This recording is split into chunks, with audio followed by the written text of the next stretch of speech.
अस्सलाम वालेकुम first year बेटे, ओपन योर केमिस्ट्री बुक। अपने लास्ट लेक्चर में बेटे मैंने आपको इंथैल्पी चेंजेस, जो स्टैंडर्ड इंथैल्पी चेंजेस थी वो सारी हमने स्टडी की। उसमें डिफरेंट टाइप की इंथैल्पी चेंजेस आ गई थी। Enthalpy change of reaction, combustion, formation, different types की इंथैल्पी चेंजेस जो है वो हमने डिटेल से पढ़ी थी। और इन द एंड आपको मैंने क्विक चेक 6.2 भी बेटे कंप्लीट करवा दिया था।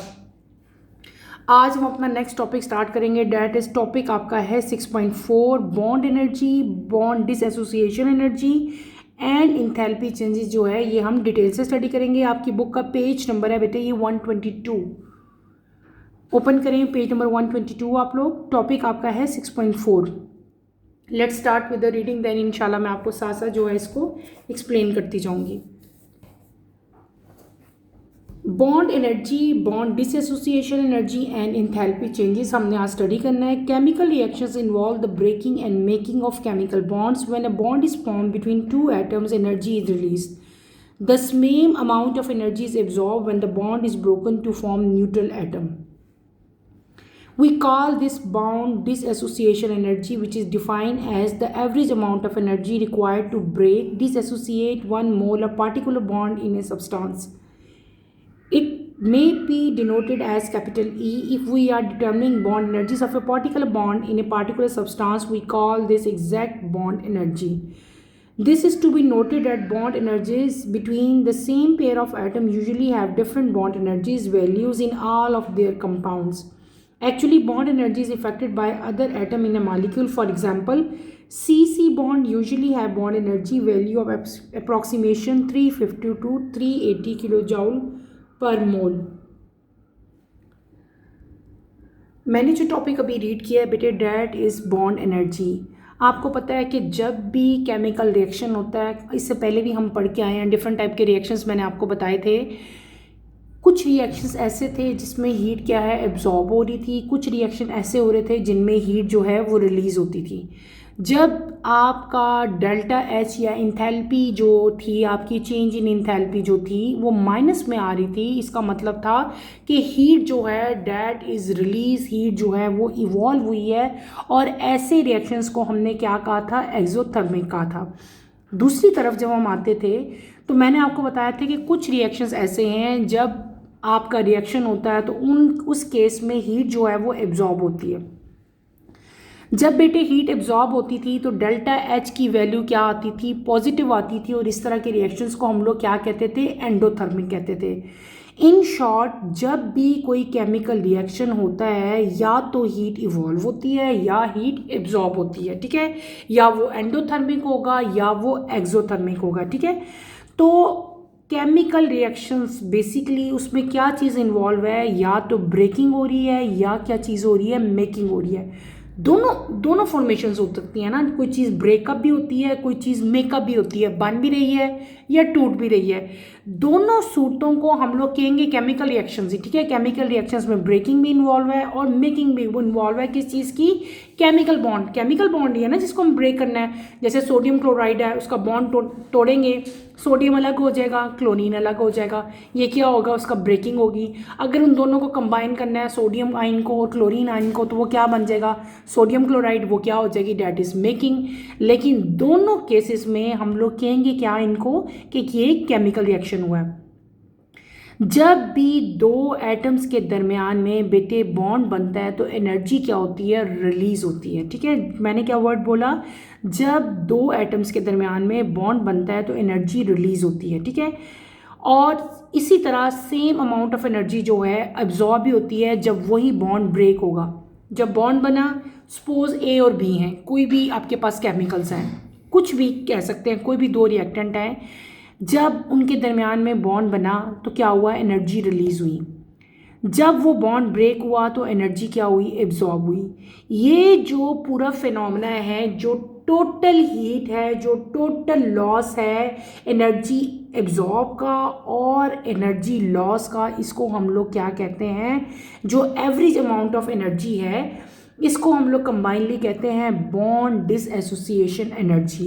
इसको आप लोग किस तरह डिफाइन करोगे, the average amount of energy required to break या dissociate one mole of particular bond in a substance. किसी भी जो आपको ब्रेक करने के लिए जो अमाउंट ऑफ एनर्जी रिक्वायर्ड होती है, जो एवरेज अमाउंट रिक्वायर्ड है, उसको हम लोग क्या कहते हैं, bond energy of that substance, of that particular substance हम लोग उसको कहते हैं। आपकी बुक में यहाँ पे बेटे एक टेबल दिया गया, अगर आप लोग नोट करो स्क्रीन पे आपको एक टेबल नज़र आ रहा होगा। ये टेबल है, इसमें एवरेज बॉन्ड एनर्जीज लिखी हुई हैं कुछ इंपॉर्टेंट बॉन्ड्स की, जैसे हाइड्रोजन और हाइड्रोजन के दरमियान में हाइड्रोजन और कार्बन है, हाइड्रोजन और कार्बन, इसके और इन सब के दरमियान में अगर बॉन्ड बनेगा, कार्बन और इनके दरमियान में अगर बॉन्ड बनेगा, नाइट्रोजन और इनके दरमियान में अगर बॉन्ड बनेगा, तो इन सब की जो एनर्जीज हैं, जो इनके बॉन्ड को ब्रेक करने के लिए जो एनर्जी रिक्वायर्ड होगी ना, जैसे हाइड्रोजन और हाइड्रोजन है, इन दोनों का बॉन्ड ब्रेक करने के लिए, डिसएसोसिएट करने के लिए जो एनर्जी रिक्वायर्ड है ना, वो कितनी है, वो है 436। इसी तरह कार्बन और हाइड्रोजन की जो एनर्जी है वो कितनी है, 413।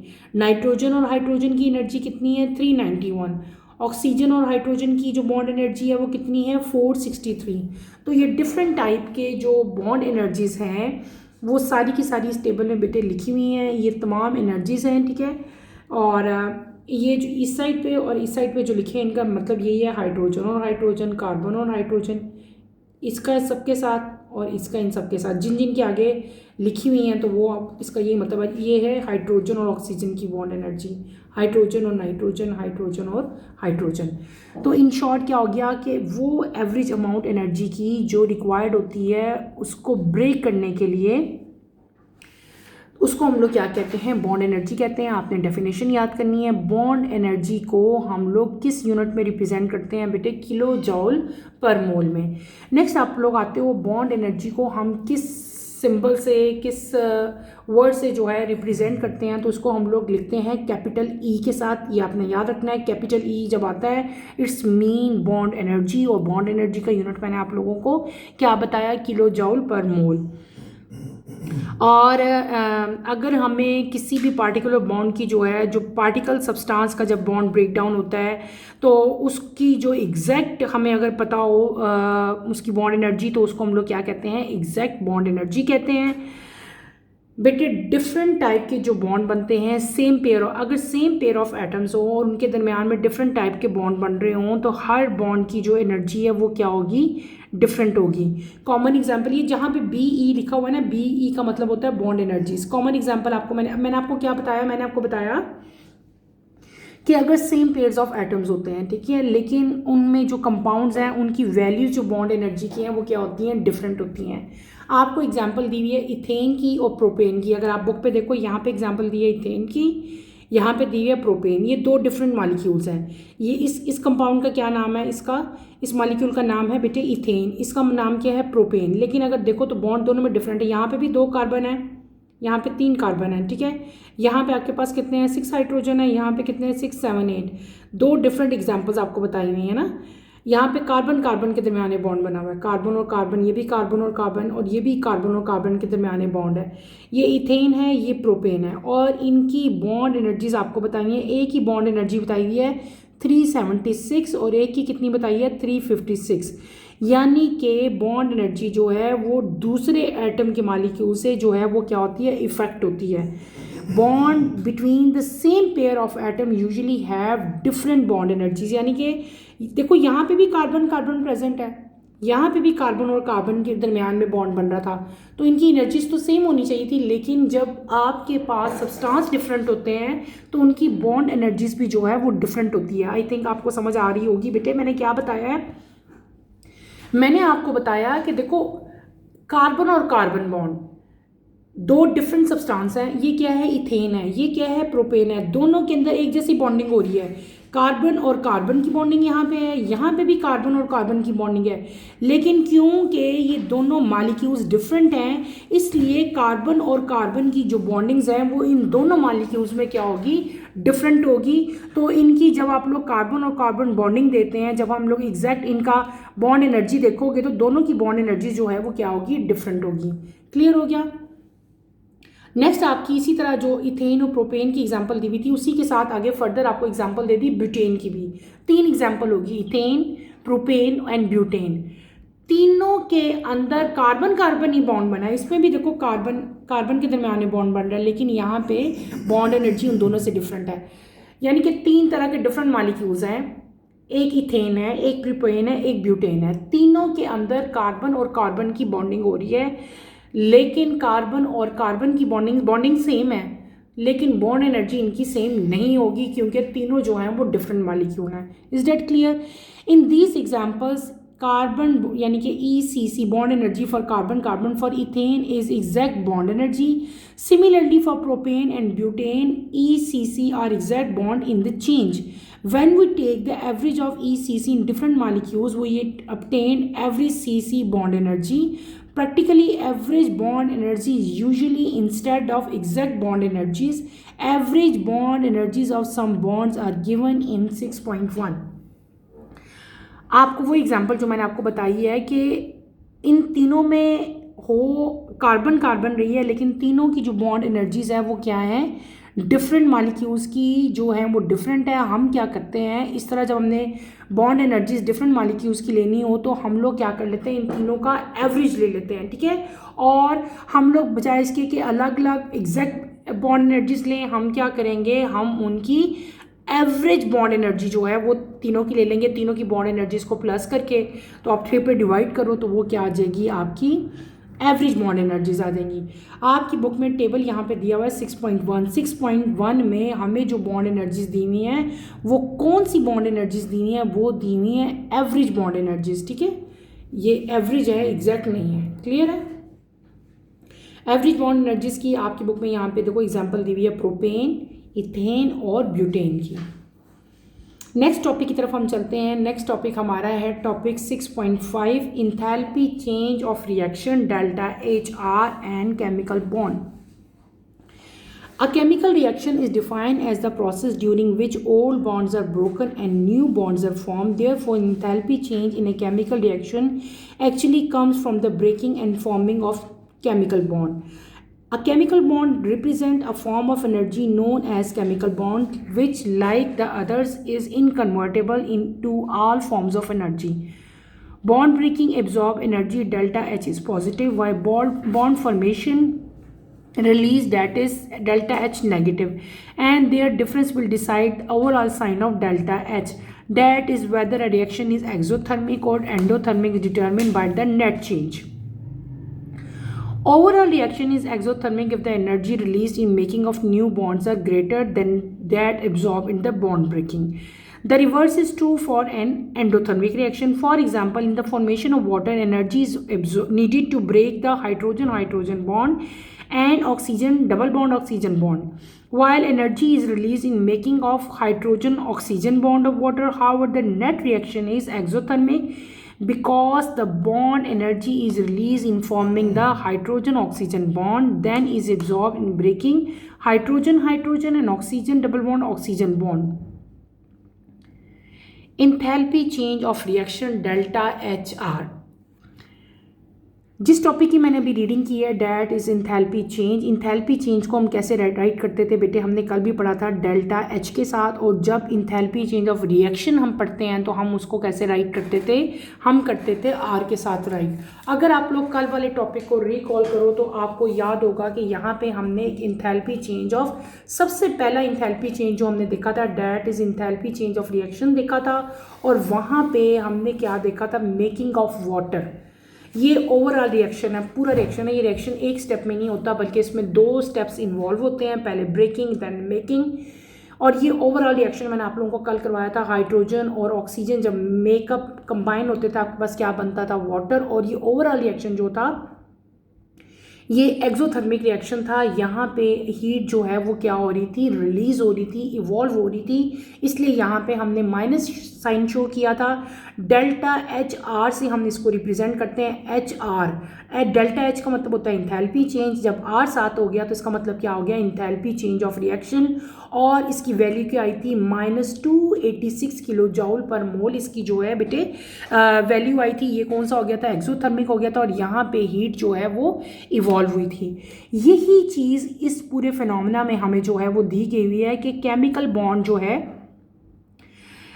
एज केमिकल रिएक्शन क्या है, पहले केमिकल रिएक्शन की डेफिनेशन लिखी हुई है। केमिकल रिएक्शन में दो चीज़ें होती हैं, या तो बॉन्ड ब्रेक होता है और न्यू बॉन्ड्स बनते हैं। दोनों चीज़ें, जब दोनों बॉन्ड बनेगा तब भी, बॉन्ड ब्रेक होगा तब भी, कंबाइनली हम उसको क्या कहते हैं, केमिकल रिएक्शन ही कहते हैं। आपने क्या याद करना है, आपने केमिकल रिएक्शन की डेफिनेशन याद करनी है। फिर आगे आपको बता दिया कि इंथैल्पी चेंज, मैंने भी आपको बताया, उसको हम डेल्टा एच से राइट करते हैं। अगर साथ आर आ जाएगा तो इसका मतलब है this is enthalpy change of reaction, delta S R से उसको हम रिप्रेजेंट करेंगे। और इसका मतलब क्या होता है कि ये वो है जिसमें ब्रेकिंग और फॉर्मिंग दोनों चीज़ें हुई हैं और उसकी वजह से एक इंथैल्पी चेंज आया है।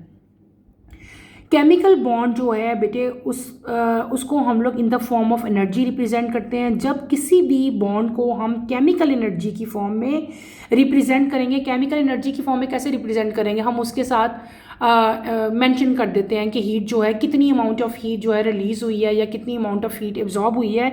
तो ऐसे रिएक्शंस जो कि जिनके साथ उनकी फॉर्म ऑफ एनर्जी भी राइट होती है, उनको हम लोग क्या कहते हैं, known as chemical energy. A chemical bond represent a form of energy known as chemical energy, ठीक है। बॉन्ड ब्रेकिंग, एक होता है बॉन्ड ब्रेकिंग और एक होता है बॉन्ड फॉर्मेशन, दो डिफरेंट चीज़ें हैं। एक इसको अंडरलाइन करें आप लोग, एक है बॉन्ड ब्रेकिंग और एक कौन सी आ रही है, बॉन्ड फॉर्मेशन। जब बॉन्ड ब्रेक होता है ना तो एनर्जी क्या होगी, एब्जॉर्ब होगी। इस पूरी लाइन को अंडरलाइन कर लो बेटे। जब मैंने क्या वर्ड बोला, जब बॉन्ड ब्रेक होता है तो एनर्जी क्या होती है, एब्जॉर्ब होती है। डेल्टा एच यानी कि एंथैल्पी चेंज उस केस में क्या होगी, पॉजिटिव होगी। जब बॉन्ड बनता है तो एनर्जी क्या होती है, रिलीज होती है, और उस केस में जो डेल्टा एच है वो क्या आएगा आप लोगों का, माइनस आएगा। इस चीज़ को आप अंडरलाइन कर लो। ये bond breaking and bond formation, ये दो बहुत इंपॉर्टेंट बेटे फिनोमिनल्स हैं। ये आपके एमसीक्यूज में भी आ सकते हैं, शॉर्ट क्वेश्चन आंसर्स में भी आ सकते हैं, ये आपको अच्छी तरह से याद होने चाहिए। केमिकल रिएक्शन में दो चीज़ें इन्वॉल्व हैं, या तो बॉन्ड बन रहे हैं या बॉन्ड ब्रेक हो रहे हैं। बॉन्ड ब्रेकिंग में एनर्जी एब्जॉर्ब होती है, डेल्टा एच की वैल्यू पॉजिटिव आती है। जब बॉन्ड ब्रेक होते हैं, बॉन्ड ब्रेकिंग की बात मैं कर रही थी। दूसरा केस क्या था कि जब बॉन्ड फॉर्मेशन होगी, जब बॉन्ड बनेंगे तो एनर्जी जो है वो रिलीज होगी, डेल्टा एच की वैल्यू क्या आएगी, नेगेटिव आएगी। और इन दोनों को जब हम लोग कंबाइन कर लेंगे तो हमारे पास ओवरऑल जो है वो डेल्टा एच की वैल्यू आएगी। बॉन्ड बनेगा या बॉन्ड ब्रेक होगा, बनना और ब्रेक होना कंबाइनली, इसको हम लोग क्या कहेंगे, उसको हम लोग कहेंगे केमिकल रिएक्शन कहेंगे। जब बॉन्ड ब्रेक होता है एनर्जी क्या आती है, एब्जॉर्ब होती है। जब बॉन्ड आपके पास बनेगा तो आपके पास क्या आएगा बेटे, डेल्टा एच नेगेटिव आएगा। बॉन्ड ब्रेकिंग को और बॉन्ड फॉर्मिंग को हम लोग क्या करेंगे, इनके डिफरेंस देखते हैं। इनका डिफरेंस हमें बताता है कि डेल्टा एच की वैल्यू क्या आएगी, ठीक है। और उससे हमें पता चलेगा, जब डेल्टा एच की वैल्यू आ जाएगी तो हमें पता क्या चलेगा कि रिएक्शन जो है हमारा एक्सोथर्मिक है या ये रिएक्शन हमारा क्या है, एंडोथर्मिक है। ये थोड़ा सारा एक ज़रा डिफरेंट सा फिनोमेना है, इसको मैं आपको राइट करके बताती हूँ, आपको समझ आए। देखो बेटे मैं क्या कह रही हूँ, मैं आपको कह रही हूँ दो तरह के रिएक्शन है। एक होता है बॉन्ड ब्रेकिंग, यहाँ पे क्या आएगा, बॉन्ड ब्रेकिंग, और एक क्या होती है चीज़, बॉन्ड फॉर्मेशन, ठीक है। ब्रेकिंग क्या होती है, जब एक बड़ा मॉलिक्यूल या कंपाउंड टूटता है तो ब्रेक हो गया, और जब दो छोटे छोटे एलिमेंट्स, कोई भी एलिमेंट्स जब मिलते हैं तो वो एक कंपाउंड बना देते हैं, उसको हम लोग कहते हैं बॉन्ड फॉर्म हुआ है। जब बॉन्ड ब्रेक होता है तो एनर्जी जो है वो क्या होती है, एब्जॉर्ब होती है, एनर्जी एब्जॉर्ब होती है। जब बॉन्ड फॉर्म होता है तो एनर्जी जो है वो क्या होती है, रिलीज होती है, ठीक है। इस केस में डेल्टा एच की वैल्यू क्या आएगी, नेगेटिव आती है, और इस केस में डेल्टा एच की वैल्यू क्या आती है बेटे, पॉजिटिव आती है, ठीक है। Bond breaking, bond formation, bond formation में एनर्जी रिलीज होगी, डेल्टा एच नेगेटिव होगा। बॉन्ड ब्रेकिंग में एनर्जी एब्जॉर्ब होगी, डेल्टा एच क्या हो जाएगा, पॉजिटिव होगा। ये दो मेन पॉइंट्स हैं। अब जब इन दोनों का हम लोग डिफरेंस ले लेंगे, क्या ले लेंगे, इन दोनों का डिफरेंस, यानी कि इन दोनों को हम लोग सब्ट्रैक्ट करेंगे, माइनस करेंगे, तो हमारा क्या आ जाएगा, ओवरऑल रिएक्शन की डेल्टा एच वैल्यू आएगी, delta H of overall reaction. ठीक है, ओवरऑल रिएक्शन हमारा जो है उसकी डेल्टा एच वैल्यू आएगी, वो वैल्यू या तो आपकी नेगेटिव होगी या आपकी बेटे पॉजिटिव होगी। अगर वो वैल्यू आपकी नेगेटिव आएगी, इसका मतलब क्या होगा कि आपका रिएक्शन जो है वो क्या है, एक्सोथर्मिक है। अगर वो रिएक्शन जो है आपका पॉजिटिव आ जाता है, इसका मतलब क्या है कि आपका रिएक्शन जो है वो क्या है, एंडोथर्मिक है, आपकी हीट जो है वो क्या होगी, एब्जॉर्ब होगी। क्लियर हो गया, ये क्या मैं फिनोमेना उस टाइम से आपको समझाने की कोशिश कर रही हूँ, वो ये चीज़ समझा रही हूँ। अच्छा, अब ये हमने पढ़ लिया। अब आगे है कि अगर आपका ओवरऑल रिएक्शन बेटे जो है वो एक्सोथर्मिक होता है, तो क्या होता है, एनर्जी रिलीज होती है, वो तो मैंने आपको बता दी। तो और रिवर्स अगर हुआ तो इसका मतलब है वो रिएक्शन क्या हो जाएगा, एंडोथर्मिक हो जाएगा, वो भी हमने पढ़ लिया। दो तरह की रिएक्शन होगी ना, एक्सोथर्मिक होगा या एंडोथर्मिक होगा। आपकी बुक में जो कॉमन एग्जांपल पूरी बॉन्ड एनर्जी की जो हमने टॉपिक अभी पढ़ा, उसकी जो एग्जांपल दी हुई है वो क्या दी हुई है, फॉर्मेशन ऑफ वाटर, यानी कि वाटर की मेकिंग। जब हाइड्रोजन हाइड्रोजन बॉन्ड ब्रेक होते हैं, दो तरह की चीज़ें ब्रेक होंगी। एक एनर्जी हमें रिक्वायर्ड है कि हाइड्रोजन और हाइड्रोजन मॉलिक्यूल्स को तोड़ने के लिए, और दूसरी एनर्जी हमें रिक्वायर्ड है ऑक्सीजन डबल बॉन्ड ऑक्सीजन को तोड़ने के लिए। और तीसरी चीज़ क्या थी कि एनर्जी रिलीज होगी जब हाइड्रोजन और ऑक्सीजन का बॉन्ड जो है वो बनेगा। और नेट रिएक्शन जो है वो क्या होगा, हमारा नेट रिएक्शन जो है दैट इज एक्सोथर्मिक। इस रिएक्शन में एनर्जी जो है वो रिलीज होती है। ठीक है, और यानी कि जब जो नेट रिएक्शन है बेटे वो कौन सा होता है, वो होता है एक्सोथर्मिक, उसमें एनर्जी रिलीज होती है। लेकिन जो उसके दो रिएक्शन जो पहले हमने रिएक्शन पढ़े थे, एक था कि हाइड्रोजन और हाइड्रोजन बॉन्ड ब्रेक होंगे, दूसरा क्या था, oxygen double bond oxygen break होते हैं। ठीक है, वो दोनों रिएक्शन डिफरेंट थे, वो दोनों, उन दोनों में क्या हो रहा था, एनर्जी एब्जॉर्ब हुई थी। लेकिन जब जो ओवरऑल रिएक्शन होता है, ओवरऑल रिएक्शन में क्या होता है, एनर्जी जो है वो रिलीज होती है। कॉमन एग्जांपल किसकी दी हुई है, हमें दी हुई है वाटर की। वाटर में क्या होगा बेटे, वाटर की एग्जांपल हम पढ़े हैं, एच और एच बॉन्ड ब्रेक होते हैं। दूसरा क्या है, ऑक्सीजन डबल बॉन्ड ऑक्सीजन, ये जो है ये भी ब्रेक होंगे, ये दोनों बॉन्ड ब्रेक होते हैं। ठीक है, in the making of water ये दोनों बॉन्ड ब्रेक होंगे। और जब हम ओवरऑल रिएक्शन लिखते हैं तो हम कैसे लिखते हैं, H2 प्लस O2। ये वही H2 है जो हमने ऊपर से लेके आ रहे हैं, ये वही O2 है। अब ये दोनों कंबाइन होंगे, 2H2, जब हम इनको कंबाइन करेंगे तो हमारे पास क्या बनेगा, H2O। 2 लिखेंगे यहाँ पे बैलेंस करने के लिए।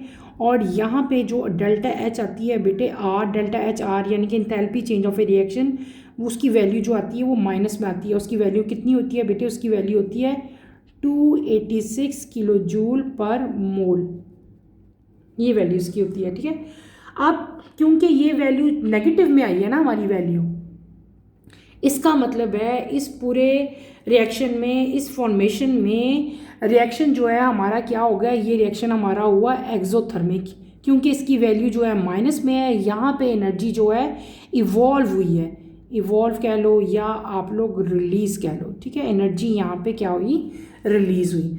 तो ये सारा फिनोमेना जो है वो आपने इस टॉपिक में बेटे स्टडी करना है। कल वाली ही एग्जांपल है वही यहाँ पे देखो, जो मैंने आपको दी कि वैल्यू जो है वो क्या आएगी, आपकी माइनस में आएगी, और वही वैल्यू आपको यहाँ पे बेटे दी गई है। टॉपिक हमारा ख़त्म हो गया, छोटा सा टॉपिक था, ज़्यादा बड़ा नहीं था। टॉपिक के एंड पे बेटे यहाँ पे एग्जाम्पल दी हुई है, सैम्पल प्रॉब्लम।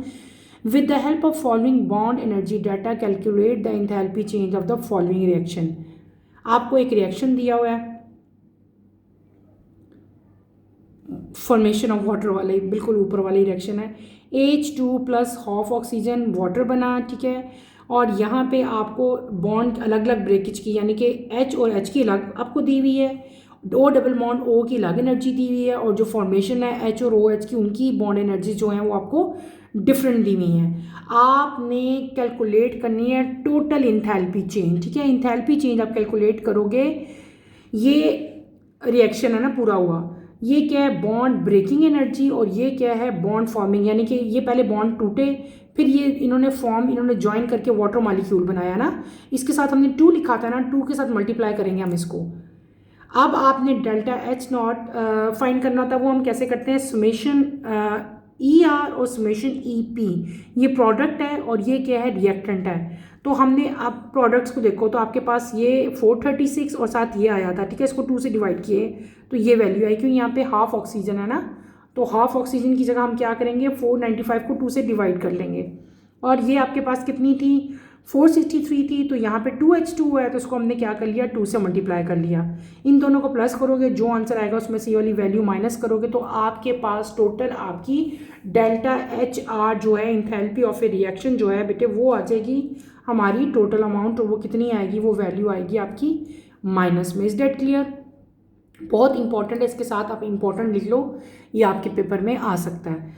तो ये क्या चीज़ होगी, हमने एक मेथड देख लिया कि जो इंथैल्पी चेंज है किसी भी रिएक्शन की बेटे, वो कैसे फाइंड आउट करते हैं, वो यहाँ पे आपको रिएक्शन में आपको बता दिया। सिंपल, आपने यहाँ पे कौन सी इक्वेशन बेटे पुट करनी है, ये summation E R minus summation E P, ये बॉन्ड एनर्जीज दी हुई हैं आपको डिफरेंट, ये रिएक्टेंट की है, ये प्रोडक्ट्स की हैं। रिएक्टेंट में आपके पास हाइड्रोजन और ऑक्सीजन था, उनकी हमने मेंशन की यहाँ पे, और प्रोडक्ट में आपके पास वाटर आया था। वाटर जब हमने बैलेंस किया था यहाँ पे 2 आ गया था ना, 2 मोल्स, तो इसलिए इसको हमने 2 के साथ मल्टीप्लाई कर दिया। टॉपिक आपका बेटे ख़त्म हो गया है, यहीं तक बस मैंने आपको आज पढ़ाना है। इंशाल्लाह कमिंग लेक्चर में हम अपना नेक्स्ट टॉपिक स्टार्ट करेंगे। नेक्स्ट टॉपिक हमारा है measurement of enthalpy change of A reaction, ठीक है। कमिंग लेक्चर की नोटिफिकेशन के लिए आप चैनल को शेयर करें, लाइक करें और सब्सक्राइब करें, और यहीं पे अपना टॉपिक मैं एंड करूँगी। इंशाल्लाह कमिंग लेक्चर में दोबारा मुलाकात होती है। टिल देन अल्लाह हाफिज़। फर्स्ट ईयर अपना ख्याल रखिएगा। इस टॉपिक को अच्छी तरह से आपने स्टडी करना है, इसमें कोई मुश्किल इतनी चीज़ नहीं है। जो चीज़ें मैंने आपको पॉइंट आउट करवाई हैं, लिख के दिखाई थी बेटे, वही बस आपने करनी है, और इसमें कोई ऐसा जो है डिफ़िकल्ट चीज़ नहीं है। यहीं पे अपना टॉपिक मैं एंड कर रही हूँ। अल्लाह हाफिज़।